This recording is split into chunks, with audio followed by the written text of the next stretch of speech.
Morning. All right, bear with me. So let me hit this present button.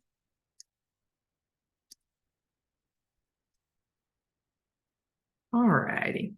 Well, I first want to welcome everybody. Thanks for joining us on this Friday morning, right here before the week before Thanksgiving. Hopefully everybody's doing all right. I know some programs are, this is it. They're off next week. We've got 2 more days next week for our classes, but yeah, thank you for joining us this morning. I'm hoping that we kind of provide a little bit more enlightenment on a topic that we have covered, I think now for at least 2 months, maybe 3. You kind of lose sight of the months as we keep going through the school year. But today we're talking about creating ILPs, or individual learning plans, for low literacy learner success. As we've said in the previous sessions, I don't think it's any secret. I think a large majority of our students, whether you're teaching GED, high school diploma, an individual TABE course, ESL, family literacy, I mean, you're working with it as well. A lot of our students unfortunately are coming to us with a low literacy level, and just lacking those skills that are needed. And we generally think of this as reading, but we know it's true for the math test as well. So we've got a little bit of resources for both low literacy for reading and for math, and we are primarily targeting increasing those TABE scores, getting those TABE gains that we all want, those MSGs that mean so much for our programs. So if you haven't joined us before, let me just do a quick introduction. My name is Rebecca Hannon. I'm out of Aiken, and I am a GED full-time teacher. I teach TABE, WIN, a little bit of everything. So dabble in a little bit here and there. My partner on the call today is Jennifer. Jennifer, you want to introduce yourself real quick? Button want to go. That was weird. I am out of Tri-District up in York County. I'm a one-room schoolhouse, so I've got TABE, I've got GED, I've got all the subjects, I've got high school diploma, and an online program too. So a little bit of everything. Yeah, and as we've said in other meetings, again, if you've joined us, we will upload this recording along with the resources that we talk about in this session into Brightspace. So not long after this meeting, give us a couple hours, and they will be up there for you guys to see and utilize. There will be a survey as well underneath the November tab for Brightspace. You were able to navigate here. You should see that. I'm not sure if we've made it visible just yet, but we will. And that's how you'll get your certificate if you'll complete that survey at the conclusion. I see we've got a couple more people joining us here. This is awesome. Okay, so again, our title today is creating ILPs for those low literacy learner success, primarily looking at TABE 11 and 12. What we're mainly looking here at are those aspects of TABE instructional planning, understanding the content a little bit better, what's being assessed on TABE 11 and 12, and understanding how to kind of utilize those TABE scores when we get those for our students. I will tell you, I am no expert. Jumping into this research over the past couple months has been very eye-opening for me. Been doing this now for 10 years altogether, 5 years full-time, and every time I think I've got a grasp on TABE, it never ceases to amaze me. I do not. So yeah, we are learning new stuff every day. So I am going to zoom out my camera here. We're having a little bit of internet difficulty, and I don't want the crackling or anything to go on, so I will probably zoom out here shortly. All right. So as we're just talking, good, I'm unmuted. All right.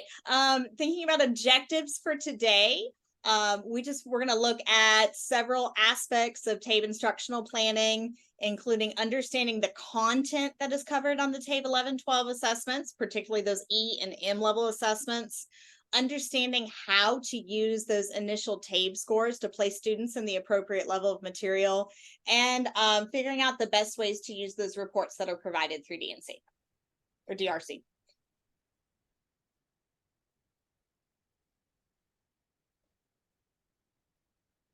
All right. So how many of us have seen this thing that is on the screen right now? I'm thinking show of hands. If your videos were on, they would all be up because I'm thinking we've all seen these. These are our infamous DRC individual profile reports. When we get these for our students, I know it may be a little hard to see the full depth of everything that's included on these on the screen right now. But I think we're pretty much all familiar with these, but these are what we get. These are those profile reports for our students that when they first come in, they take that pre-TABE assessment, and we're giving this document, and then we're tasked with going over this with our students, understanding, making sense of it. And we know for probably a lot of our students, this really, like, for them is like, oh my goodness, this is very overwhelming. And even for me as an instructor, sometimes this is overwhelming. But this is our glimpse to where our students are at when they enter in our classrooms. This is our first kind of taste of, okay, I see what I'm working with. Now, I say that, and of course we all know there are caveats to this. This is their first assessment in maybe a very long time. They were nervous, they were scared, they didn't know what to expect. The timer was on them. The testing room was cold or whatever. There's so many components that can alter the score and maybe not give us the most accurate picture. But still, this is what we have to go on. This is our first kind of glimpse into what our students are, what we're working with our students. We know this, and again, we've talked about these on previous Brunch and Learn, so I'm not going to dive too much into this score report, but I guess the big thing that we kind of look at as instructors is this TABE level, seeing where our students kind of fall on that. Of course, we know, again, I'm not diving in too much, but we know there are 5 levels altogether: L, E, M, D, and A, which we'll highlight here in just a second. We know the test shows us the number of questions that were presented to students, the number they obtained, the number they attempted, the scale scores. We all have the charts, and we've got a beautiful chart, I think, on the next slide that we're going to highlight here. I think you're going to like that. I think you'll be able to use that in your classroom. I was excited when we kind of found that and got that put together. And then the big thing that we're looking at is this NRS level, because that's kind of going to help us determine where the next TABE's going to fall, where that post TABE's going to fall. And that's not a easy job in putting them in their next TABE assignment. So we'll look at that. And then the other thing as a teacher that we look at is the not proficient, the partially proficient, or proficient levels. Where did they fall on these skill levels that TABE is supposedly testing them on? Now, I'm going to say it. Go ahead and say it. You're going to hear it probably throughout our spill today. We know our students may were lucky guessers. Maybe they just came in and they were rushed because they got a doctor's appointment, or they got to go pick up the kid at 10:30, and they were like, I don't care. So I take this with a grain of salt, because just because it shows they were non-proficient in craft and structure for reading, and we're going to break that down here a little bit more and what that all means. Again, maybe they were, maybe they weren't. I'm going to expose them before I send them back to post-TABE to a little bit of everything, even if they were proficient in it. So I like this. This is a good score report. It shows us kind of the areas where they really struggled and whatnot. But I think as a teacher, and what you're going to see on our ILPs today, is we're going to give you a little bit of everything to kind of help them make that gain on that next test. So I will hush and send it to Jennifer. So Rebecca was very correctly saying that figuring out where our students are going to need to post-test, what form they're going to post-test on, can be complicated. But we found this chart that's a little different than the one that we use, but it's out of Florida, I believe. And this simplifies the process so much. So if you find, I guess you can't see what I'm pointing on, but I'm looking over on the math side, which is on the right. If they are an M3 on the pretest, so the level M, and then NRS 3, and their score is in whatever range, then that would mean that they were next going to test on the M. That's not right. Is this right? Oh, I'm sorry. If they were an M4, they were next going to test on the D. So they would have to get to that D4. So just going straight across. If they were the M3, they're still on an M. But basically, as they're getting to the top of any particular level, sometimes that means they're going to go up onto the next test form. So if you can just locate them on here, making sure that you notice that reading and math are slightly different, then that totally takes all of the guesswork out of this. This, of course, matters the most because you want to make sure that you're preparing your learners for the content that's going to be on the next test. So perhaps they were an M4, but that doesn't mean that you want to work on the M curriculum. You want to work on the D curriculum because that's where they're going to have to post-test. So take this chart. We'll have it available in Brightspace, but it can really simplify things when you're trying to figure out which one is that. Okay, so let's jump in to kind of our meat and potatoes today, as I like to say. Okay, steps for creating the ILP. Okay, so we know it's our task to make that tape game.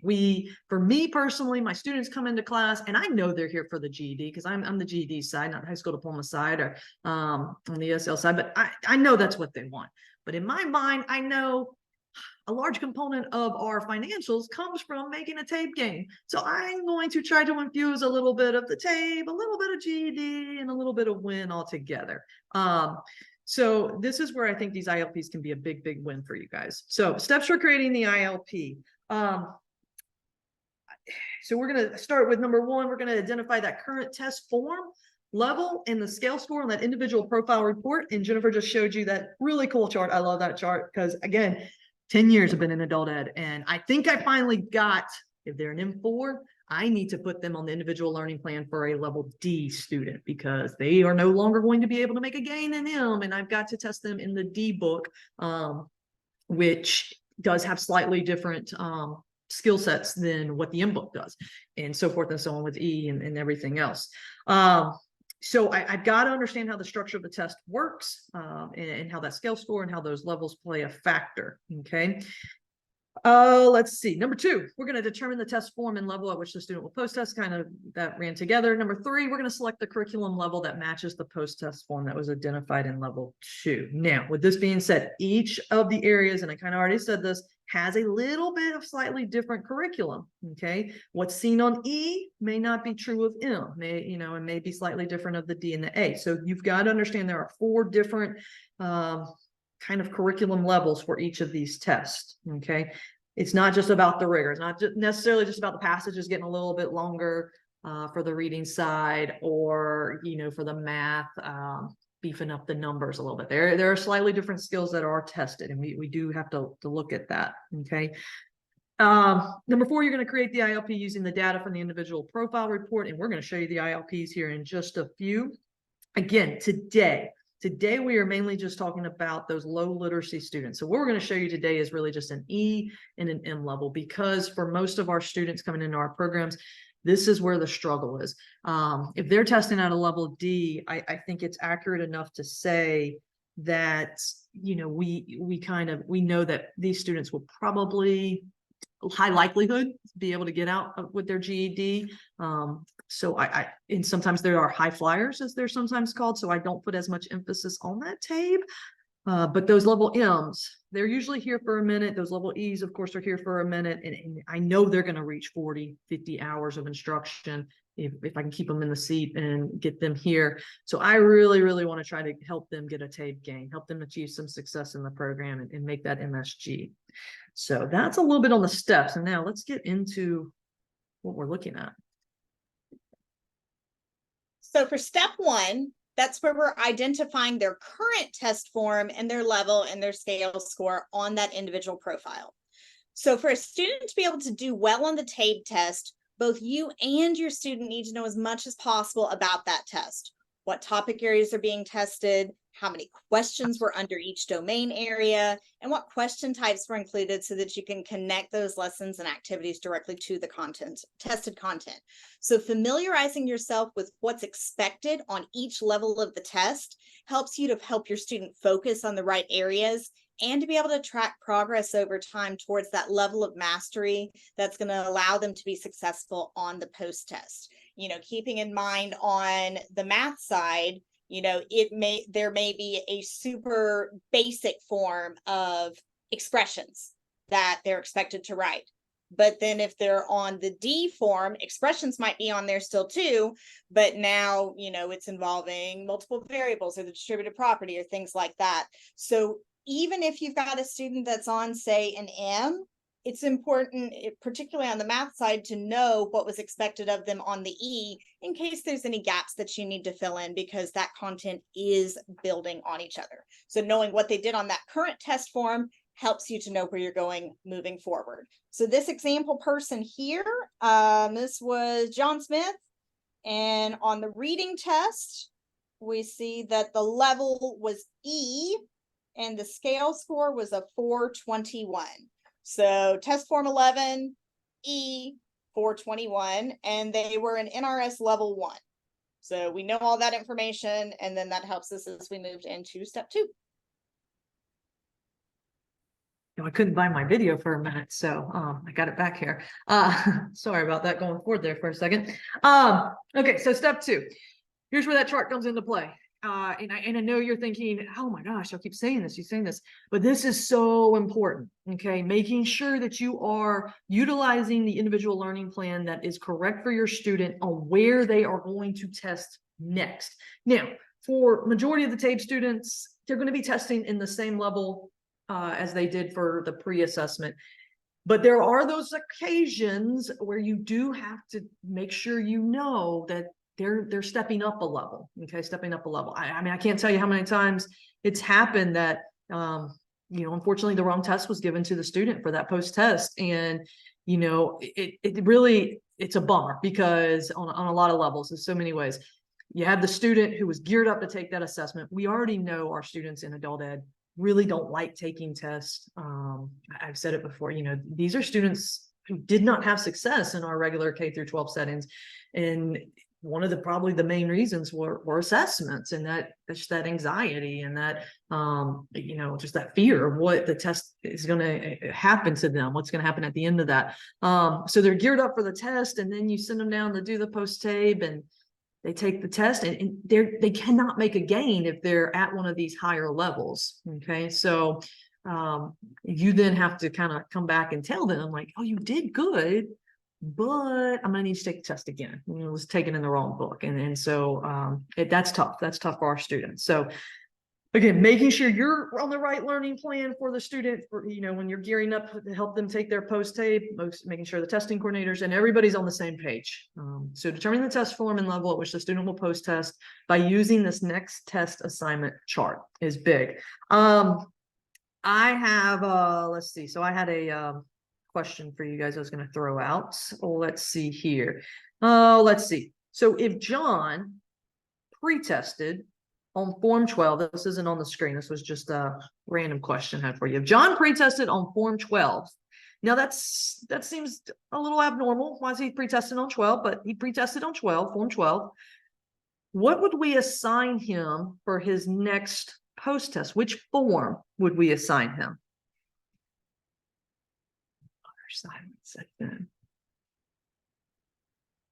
I think you are all saying it in your head. You just don't want to comment out loud. But John would post-test in Form 11. Okay, so if his pre-test was 12, he's going to post-test in 11. You go vice versa.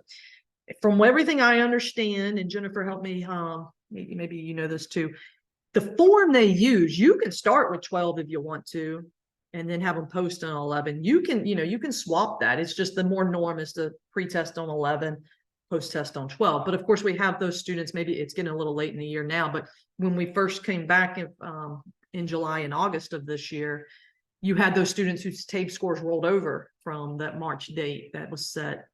And so some of them rolled in with a TABE 12, Form 12 test. And so when they post-test, it's got to be Form 11. You cannot do a pre-test in 12 and a post-test in 12. You got to keep switching those. Can I ask a question? Yes, please.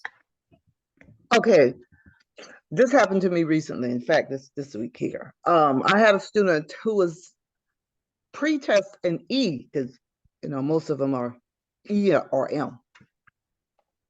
He pre-tested in I think it was 12, the 12 part. Hmm? And then they post-test him this week, and he post-test him in 11E. Is that how it works? That's what the test coordinator told me. And he made a Yes. gain, and he made a NRS gain. He was a 2, and now he's a 4. Okay, Yeah. now I got a question for you on Yeah. that four. Yeah.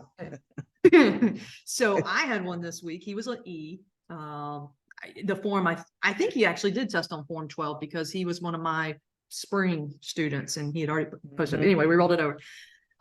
He was an E3 though, his pretest. And Correct. No, 2. No, he was 2. Go ahead. yours was a 2. Mine was a 3. Unfortunately, we gave him post tape and it was a mistake, and he post taped an E. So he could not make a game because if you check the chart here, E stops at level 3 or NRS level 3. So that's what I wanted to. I was telling the test coordinator. I don't test them. The coordinator does. But they fight me down. Because I said, well, he should have been. Should he have been tested in M? I mean, because he. Well, wait a minute. I don't know. Tell me how then. How this works? Do you have the score report? Do you have access to his score report? I can. Let me see if I got it in my email. Okay. Because if you're saying he was an E2, then he definitely should have post taped in book E. Or sorry, I get the books and the forms and the Yeah, levels. yeah, me too. Me too. He definitely should have tested in E, level E, because the gain it would be E3. But Not now a E 4. doesn't go to 4, so I'm curious. M goes to Wait a minute. 4. Wait a minute. Yep. I think I had 2 of them. Maybe I'm getting them mixed up. I had 2 of. I have 2 of them that was tested in E, and I might have gotten that wrong. I think one of them was 3, and he went up to to to NRS 4. That would be a gain, right? So yeah, it sounds like they did right. He was E3 Mhm. and they tested it on him and he got a 4. That's awesome. That's a hard game. But it's still an E. They test him in E, but I think it was 11E. Is that that's how it works? E No. cannot. Yeah, Go if ahead. he was an E3, they have to give him the M level test because there is no E4 to go to. That's what I Yeah. thought. And now I So was let me- telling them, but I wasn't sure. Then I shut up because I said he wasn't an E, and they test him, but she told me that it was an E. They pre-test him in E12, and they post-test him in E11. Yep, that's right. Yeah, You that's just fine. alternate. Yeah, you just alternate between 11 and 12. That isn't impacted by the student. It's just a rotation. But he gained. His NRS level went up. Awesome. Do you see if you have that score report, this last category here on the score Right. report, it It has says yes. It says then yes you now. got the game. From everything I've ever been taught, then yes, they did right. But that his post tape, which should read, the date that he tested. Correct. If he was pre-E in that level that you're seeing over here in this column is a 3, then that post tape should be, it doesn't matter. Again, the form is just alternated. So that don't get bogged down on that, but that post tape should be an M, and then that number over there should be the 4. And then the next to that should be the Y. Yeah, I think I did see that. That I is just wanna make awesome. Then sure. you got 2 games. That's a Ooh. huge jump. That's a hard gain to make. That's a long way to go. Yeah, and Yes, so my young man is a guy. We have more men, few women, but this young man, he has a confidence. He's not.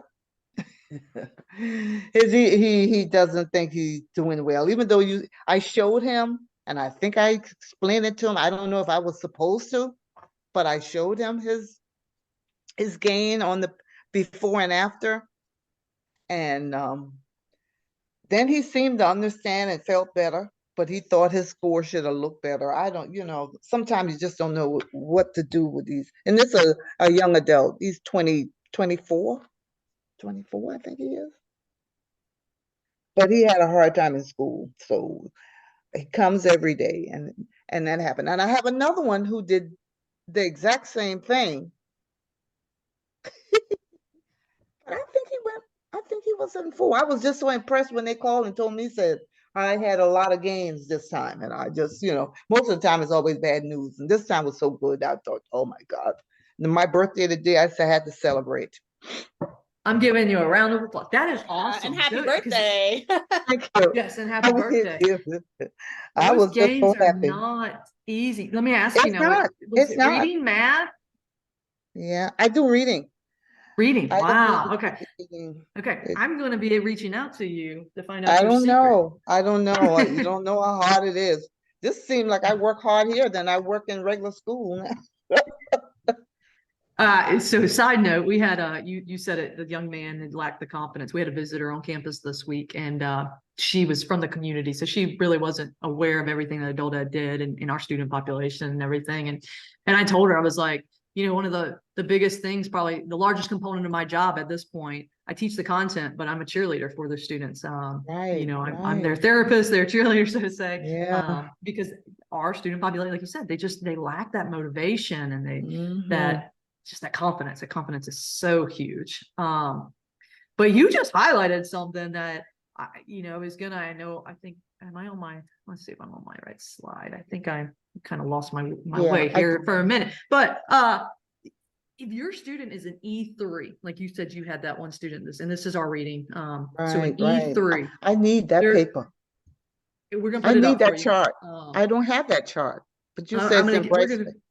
not yet. We're gonna put it up after the session Okay. today, so it will be there. But your student has to go from E3 to an M4, not an M3. An M3 is not a game. You not only have to know, so if you're the student you had pre-tested at sorry, let me get this right. E3, you now are going to be looking at the individual learning plan for the M level test, because you need to make sure you cover that content, because that's what's going to be tested on the post test. And then your student comes back to the room and they receive an M3, and you're thinking, oh, you did good. You were in the harder level, the more difficult level. And, you were not the bare bones, the bottom level of them. But again, that scale score is the same. The content's different, Yeah, but the scale yeah. score is the same. So it does not count as a gain. They have to go from an E3 to an M4, which I'm not the test writers. I don't get paid that much, but to me, that's not fair. It's the same thing with an M4 student. If you get an M4 student, now they are looking at, when they post TABE, having to make go to book D, or level D, level D. And again, they have to make a D5 in order to receive a gain, that MSG gain that we are looking for. So it's an uphill battle we're fighting for some of these students. Yeah, it is. You almost would rather the student come in at the M2 than the E3, because it's like, or E2, like I said. E2 is or in nice. the E2.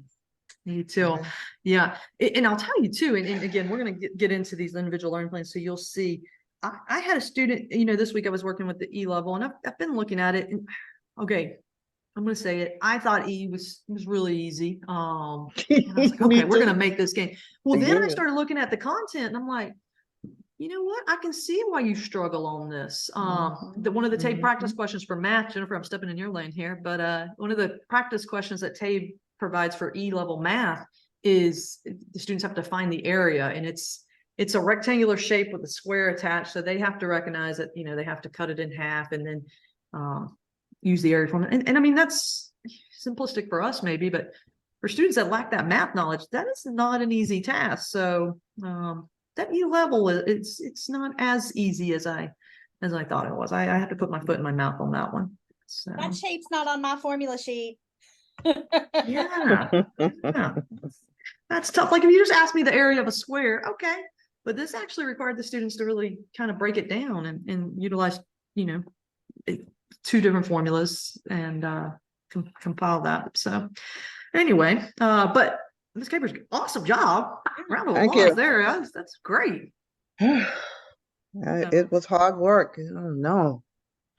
And guess what? The thing with adult ed, you're going to get a whole nother batch coming at you. So Yeah, every day enjoy I it. get a different one. And they're going to be knocking at your door next time, like, coming right back. So, all right, let's see. So I kind of lost. Okay, so Step here's three. again, we were on this one. I'll go to step 3 now. Throw it to Jennifer. Yeah. So step 3 is just about selecting the ILP template or the set of content curriculum that matches that post-test form that was identified in step 2. Again, speaking specifically to the math side, although it could be true to an extent, I guess, for reading. I notice it more on the math side. Remember, if they're doing that big step up, like they were that E3 and now they're testing on the M, just make sure that there aren't any little things from E, because they do build on each other. So while you certainly want to focus your instruction on that post-test form, if they're coming from that other level, I would just be 100% sure that you've covered the skills that don't overlap on those for sure. So you're finding your curriculum, your template, whatever it is that you're going to use that matches your post-test form to design your ILP around.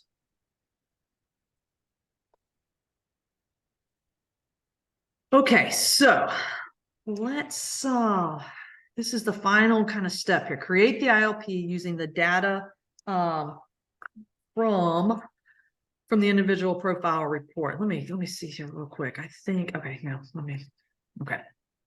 Jennifer, if you don't mind, I'm going to kind of go through these two quickly because I think we're kind of overlapping a lot. So I kind of want to get into the ILPs. So you're going to create the ILP using the data from the individual profile report, which we showed. And again, you're going to look at the different domains. This is reading. This is a level E. So this is just a further breakdown of that score report that was on an earlier slide, showing where that student was really lacking on those reading domains that TABE puts out there. Now, I am not a traditional reading teacher. I came from the secondary side, social studies. So seeing this reading foundational skills, key ideas and details, I'm sitting there like, okay, so what do I need to do for my students? Like, what does this all mean? And TABE does break it down to a little bit more skill level. And then what I think you're going to see here, even when I'm about to flip the slide, is that we've tried to link out find you resources for each individual skill. Okay, it is still a work in progress. It's never complete. Educational work is never complete, right? It's going to constantly change and build upon itself. So what we're going to give you today, we hope you can utilize, but kind of make your own as well with the resources that you have within your program. So we're going to take that score report and we're going to transfer the results, the proficiency levels, those areas of weakness, and we're going to transfer them to the ILP. So let me pull up. I'm going to show you, I'm going to do the reading first, and then I'm going to throw it to Jennifer and let her show you an ILP that we've created for the math side. So this is the reading one, and this is, I'm going to put it up as a PDF in Brightspace, because if I put it up in Word, I'm afraid sometimes, the format doesn't come through. But if you would like for me to send it to you as a Word doc so you can edit, I can definitely do that. I may do that anyway. But just don't mind if the formatting doesn't come out right. So here's what we're doing. Okay, so you're going to take this document and you're going to utilize this for each of your individual students. This is a great documentation piece as well to store in your teacher notebooks, your student notebooks, whatever you're keeping there. But reading mastery plan 4, and of course that would be for the student. Now, this is a TABE E ILP. All right, so again, now this is going to be for my students who TABE tested on that pre-TABE level of E1 or E2. If my student pre-tested at a TABE E3, I'm not using the TABE E ILP. I'm going to go to that TABE M ILP because that's the next level. And again, you'll have access to that as well. I threw this one up. But what I really like here, and I know every program is different and how they operate, and who does what and when and so forth. But for me, I told you, I have to do a little bit of everything. So I'm trying to make that post-tape gain. I'm teaching them the WIN test or trying to get them through GD as well. So I need this information at the top. This just keeps me sane. Okay, so I've got my student's name up here. I've got the date that they initially did their pre-test. I've got the current test level. Again, this is for my E students. Okay. I'm going to go ahead and notate here whether they pre-taped in 11 or 12. Again, different programs, it may start with 12, may start with 11, depending on your student. So I'm going to put that here. That does not have any bearing on your instructional planning whatsoever. But again, for my program, when my student gets ready to tape test, take that post-tape test, I'm looking at attendance and I see they have 40+ hours. I write them a ticket and I put on there the student name. They're going to take post-tape. And then I go ahead, our testing coordinator, we have an accountability system where I write down the tape test that I need them to take, 12E reading. And then the testing coordinator goes back behind me and looks to make sure I'm accurate. We kind of try to keep that system in place so we don't have mistakes. But I try to go ahead and notate that to the testing coordinator that, hey, this student will be testing in Form 12, Book E, so forth and so on. Okay. Again, I know different programs that may vary there, but I'm going to, again, transfer in information here. So current test form, I'm going to go ahead and notate which level they were at in RS1 and RS2. And again, this is just a personal thing, and this is why I included it, but points needed for that next level game. Of course, we know we've got some folks that are going to be coming in at let's say a 431. Okay, so they don't need too many points. And I think, again, we got to get in the minds of our students. That may be a little toy there for our students, like, oh, okay, I can do this. I can do this. Of course, it's a harder draw when they are a mountain away from making that game, but it can be that much more sweeter when they do make that game. So I notate that there. And then when I'm sitting down with the student going over all this information, we go ahead and put a target post-test date. Of course, we know we're aiming for that 40-hour mark because that's the mark that's been set that we try to post tape. You can, of course, wait if you feel you need a little bit more instruction. I know with our program, we try not to go over the 50-hour mark, just because we want to make sure we're getting the post tape in. And then, of course, I know with my program, we meet 3 hours a day, 4 days a week. So I'm looking at 12 hours a week, give or take. So I can go ahead and kind of set that date ahead of schedule. So just to give the student an idea, okay, this is when we're gearing up. This is when we're going to test. Over here for post-testing information, I also go ahead and notate whether they will be at the E or M, and actually I need to edit that because these will be at the E. Sorry, thought I took that one off. I need to delete that. I apologize. That will be gone before you see it. But these students will be at the level E. I will notate which form they will be at, and I will notate which level we're gaming for. So if they were NRS level 1 here, I'm going to be checking this box. If they were NRS level 2, I'm going to be checking that box. Again, ignore my level M here. If I could scratch through it right here on the PowerPoint, I would. I apologize. I had copied these over and forgot to delete that. Okay, this was an interesting find as we delved into the research here, jumped into, I guess I should say, I don't know, maybe you want to block this out for your students. I found it somewhat interesting just for the student to know, because our students always ask us, how many questions are there? How many questions? Well, I can tell them it's 47 questions. Okay, you get 100 minutes. And for the E level post test, there's 7 passages that they have to read. Again, it's mind games. You give them what you feel you need. Okay, so then as we jump on down here, again, this is where you're taking from that individual score report and you're just transferring the information. So phonics and word recognition, which on the E level test makes up 15%. Okay, you will take from that individual score report where that student fell on that chart. Were they non-proficient, partially proficient, proficient? Okay. And then if you look at that individual score report, and if you remember from that earlier slide, it had that whole second page of just breakdowns. Okay, demonstrated skills, areas of weakness. Okay, so here are those skills broken down. Now, what the reading is currently aligned to is our Aztec program. We may have to make some changes. Right now we know everyone in the state has the ability to use Aztec, has that program. What I would like to see this built upon is general print resources that are utilized as well in programs.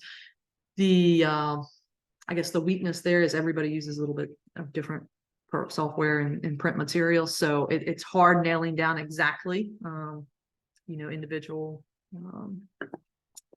workbooks and software to utilize.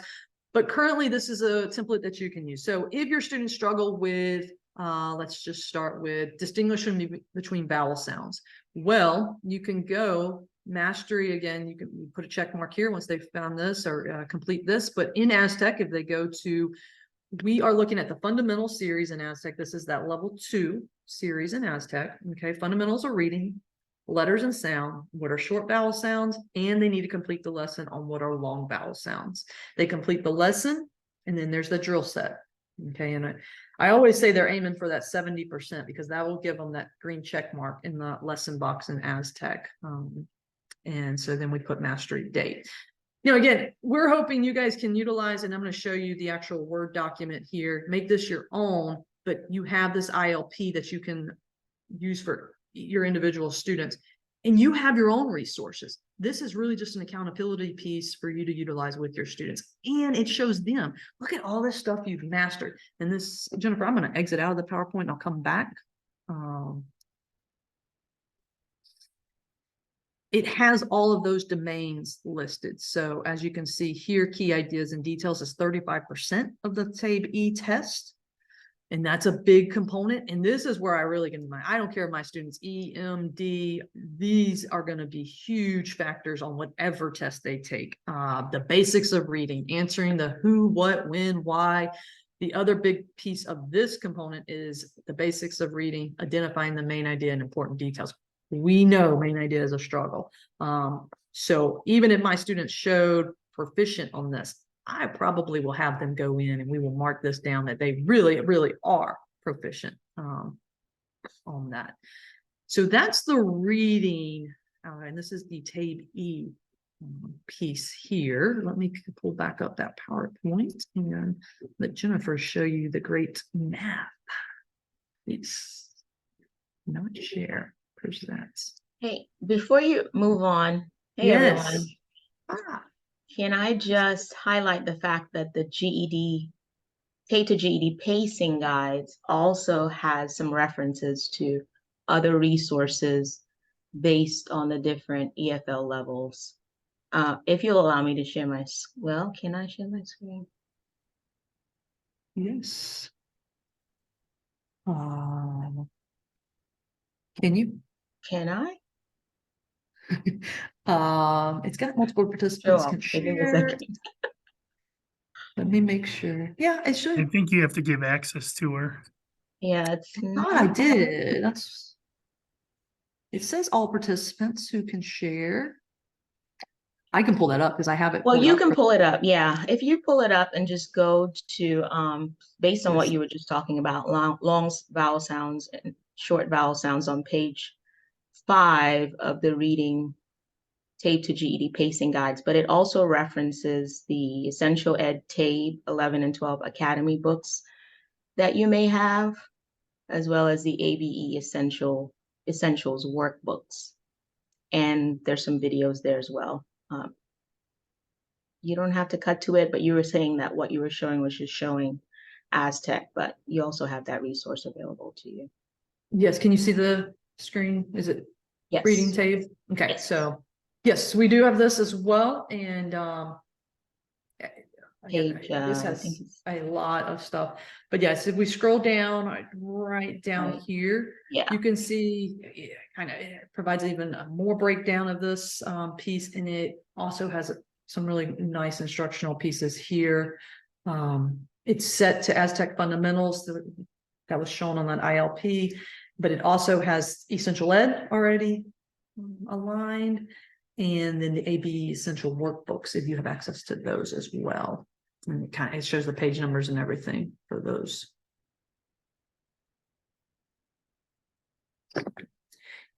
Any questions on the reading side before I throw it to the math side?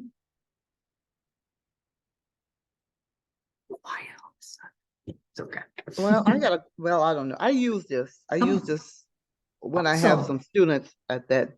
Now I have one student that's even lower than this. You have L? Yeah, she doesn't know the sounds, know the difference between vowels. Well, you know, there are a lot of special needs students I have as well. So not a lot. They don't come all the time, you know how they are. They come today, don't come tomorrow. come the next week, come the next week after that. It's always mixed up. So I always have to run back and forth. And so I'm like a chicken with no head. I have to run from one side to the next because all different levels.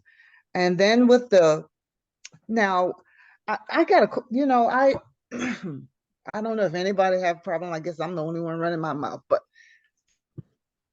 with the Aztec, when they come in and they take the TABE and the NRS level is wherever, like it's 2, and they put them in fundamentals, right? And they work in the fundamentals and they do well. They don't like that part with the phonetic awareness. They don't like that at all. I mean, a lot of them, they claim it's too easy. They don't want to do it. There's no way they can skip over it, can they? Because I told them they have to do it. There's just no other way. They got to do this, pass it, and move on. Is that one person asked me if they could skip it? So you can, I mean, that's up to you as the teacher. You There's a can couple skip it? ways. You can, yeah. In Aztec, there's on the admin side, you can exempt lessons for your students if you wanted to go that route. Oftentimes what I do, because I'm with you, it does, they don't like it. I don't like it No. either. The Yeah. sound awareness. I'm not, it's like, but for each of the units, and I know for that basic, you see the pretest, right? Correct. So I have them do that for each unit. And so it's not that long. And I tell them like, hey, okay, let's do this pretest. And if it shows that you are proficient, then we will exempt out of it. And it'll show that they can exempt out Waiver. of that lesson. Right. Yeah, the waiver. Mhm. And that's kind of how I play it with them, because I Me too. get it. They want to skip it. They think they know it. But I'm not sure they do. And so Me too. I tell them, let's do that pretest. You show me that you know it, then prove me wrong. And that's how I kind of approach that. So, but you can, and we can set up a meeting if you like, where I can show you how you do exempt certain lessons in Aztec from the admin side for students, if that's something you want to look at. Again, I Yes, don't yes. personally, I just, I I tell just them, want to like, see it anyhow, just in case. okay. Yeah, well, but when we get off here, we'll set up something so you and I can go in and kind of dive into Aztec a little bit and look at that, Okay. if that's okay with you. Fine. Yeah, but great question, because yeah, no, I'm with you. It's some of it's a lot. And for the reading, I know Jennifer and I were talking on that reading side. There's a lot of units compared to the math, so it can be maybe a little daunting or overwhelming for our students. But I do like the use of those pre-tests for each individual unit, and so I have them do that, and it can waive them out of certain lessons if need be. Unfortunately for our students, it does not, because they do not have a firm grasp on those concepts. So yeah. All right, Jennifer, let me get back to the PowerPoint. And as she's getting that up, just on the Aztec side, so with my lower level people, I tend to skip around and put them in a lot of different materials at once. And I have had, I don't know if my setup is just different, but I have not had any issues with the students just being able to jump around in it without me having to do anything on the admin end. Now, obviously, it's going to show that it's not done or something if they're looking at their scores, but the ability for them to genuinely jump around, I have not had any problems with that, with having them, do this lesson and this and this lesson and this. So lots of options there for the best way to do that. So what we were just looking at on the reading side also 100% works on the math side, as far as using that detailed ILP. Can you pull the PowerPoint when you get a second, Rebecca? So as far as that detailed ILP, and as far as aligning what you're doing in Aztec, when you go into Brightspace a little bit later on today, we're going to have the math mastery plans that are aligned with Aztec. But also we created this one that's a math mastery plan that's aligned with our Wakelets. So this can be particularly useful if you need to be able to print out materials, such as somebody that's working, maybe someone working in corrections that needs that ability, or something for the students to be able to take home, or more videos or whatnot. And so this version of the plan is aligned with our South Carolina Wakelets. So the detailed information on that reading plan is extremely helpful, especially for teachers, but some students may find it to be a bit overwhelming. And in that case, you may want to create something that's a little more streamlined like this to give to your student. It's got a spot at the top for their name, and there's a goal printed reminding them that not only are they working towards that higher score on TABE, but they're also making very real steps towards their GED math test. Because we always run into those low-level learners that are like, oh, well, I'm just here for my GED. I don't need this. And it's like, well, this is moving you towards that, both on the reading side and the math side. So giving them, and then there's also the ability under each domain to indicate the pre-test, and I just call it a status here to make it a little friendlier for the student, of whether that individual profile report had them as proficient, partially proficient, or not proficient. And that's just kind of to give them a little bit more information about, oh, when I'm looking at this, maybe I'm just doing a quick little refresher. But when I did this one on the test, ooh, this one's probably going to take a little bit more of my attention. So basically, you can go through and record that. Some people like to have them start with their non-proficient areas first, you know, so that in case 40 hours hits, you know, you made sure you've hit those. Some people like to build confidence. Some people just like to go straight down the street. That's a matter of teacher preference. But basically, if teachers were to share a live version of this particular document, then the student would be able to click on the name of the skill, and it's going to take them directly to that Wakelet that covers that exact standard and that exact skill at that exact level. If the student has a paper and pencil version of this sheet, which a lot of them do, a lot of people like to do that so that they can, you know, write a date or something like that.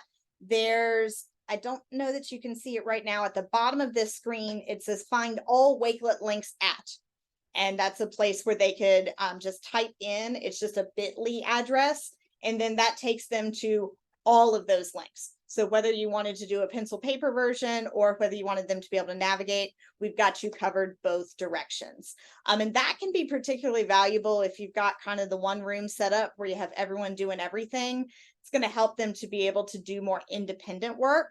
Or it's good for the student that likes access to information and handouts and videos and practice, or for the student to be able to access outside of the classroom as well.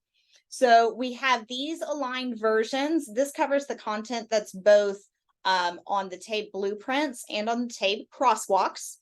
And this aligns both E and M with the Wakelets, and then also available in Brightspace, we'll have versions of this that align the math with the Aztec fundamentals and the Aztec foundations as well, so that you have a variety of resources already aligned that you can use. But as far as which format you go for, whether you put the more detailed information or less, some of that's teacher preference and some of that's knowing your students. You know, if there's someone that thrives on having all those details, or if you're someone that thrives on having all those details, put more details there. If your students need something simpler, make it more simple. There's no one right way to create the individualized learning plan, because it simply is that, individualized. So make it in a way that makes sense for you and that makes sense for your learners, so that you have some way that you can track where they are. And a lot of them get really excited about seeing, oh, I've checked off all this stuff, or I've got dates on all this stuff, and they can see how they're moving towards mastering everything that they need to. And that can be really rewarding for some learners.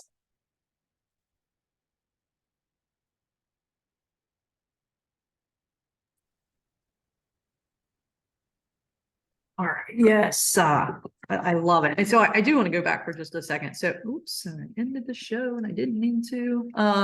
So as I'm looking at this, again, I told you, I'm not a math teacher by trade. So when I'm working with my students and I see this, you know, what's cool, I think, about these learning plans, whether you're looking at the reading or the math, for the students, for us even, they can look a bit daunting, a bit overwhelming, like, oh my gosh, I got to learn all this.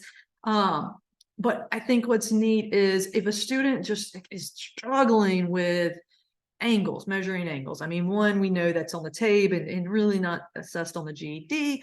You know, we can say, okay, it's okay. We're going to be partially proficient in this, but look at all these other great things that you have mastered and you're going to do just fine. So I think having this for our students, again, I go back to the mind game, you know, it shows them where they started, where they're moving from. It's providing us as the instructors more of a guided path. Sometimes that, we come in and we've got all our students, Ms. Capers, you said it, they're all over the place.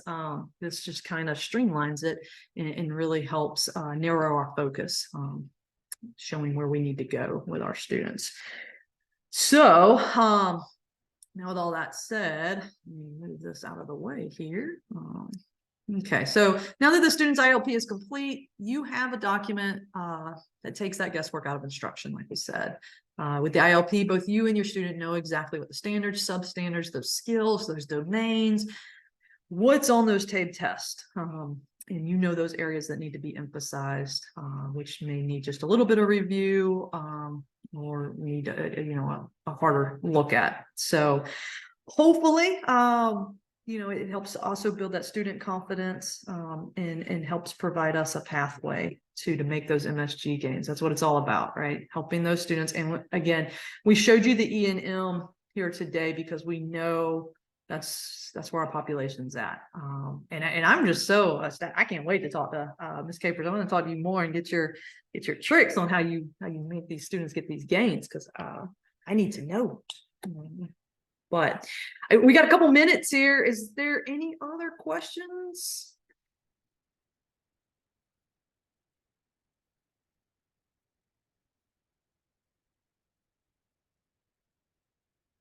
It's the wait time for me. Okay, well, if there are no other questions, let me check chat real quick, make sure there's nothing there. Great, thank you so much. Like we said, we will be uploading these in Brightspace. Give it, this afternoon. This recording will be there along with this PowerPoint and these documents that we have discussed. Use them, make them your own. If you find some more great resources, please share them, throw them our way as well, because we're all in this together. So thank you guys. And remember, there is that survey in the Brunch and Learn tab there for November. If you complete that, you will be able to get your certificate for this session. Jennifer, you got anything else? Thank you all for being here. Reach out if there's anything that we can do. And like Rebecca said, if you've got great ideas or best practices, please share them so that we can make sure that everyone gets access to them. Yeah, perfect. And Ms. Capers, if you don't mind, drop your email in there so we can chat a little bit more and get into that Aztec as well. And also, I want to say happy birthday again. Yeah, happy birthday. Thank you. All right, thank you guys.